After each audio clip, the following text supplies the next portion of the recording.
ভারত সফরে আসছেন Benjamin Netanyahu.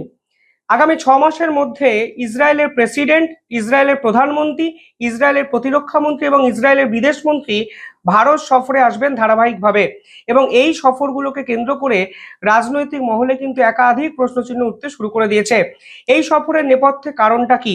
একাধিক বিশেষজ্ঞ মনে করছেন, পিওকেতে যেভাবে হামাসের উৎপাত বেড়েছে, তার বিপক্ষে ভারত এবং ইসরায়েল যৌথ অপারেশন কিভাবে চালাতে পারে সেই সংক্রান্ত একটি হাই ভোল্টেজ মিটিং ইসরায়েল এবং ভারতের মধ্যে অনুষ্ঠিত হতে চলেছে।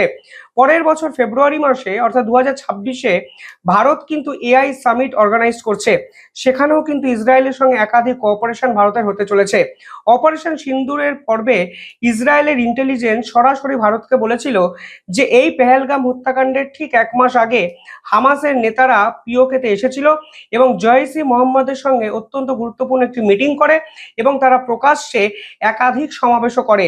এবং পেহেলগাম হত্যাকাণ্ডের প্লট কিন্তু লেখা শুরু হয়েছিল হামাস এবং জয়সি মোহাম্মদের ওই যৌথ মিটিং এর পরই।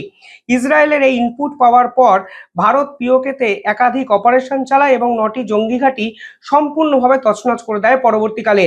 আর এখন নতুন করে যেভাবে পিওকেতে হামাসের আনাগোনা বেড়েছে, তা ইসরায়েল এবং ভারতের দুজনের সিকিউরিটির জন্যই বড়সড় থ্রেট, যা ইসরায়েল মনে করছে।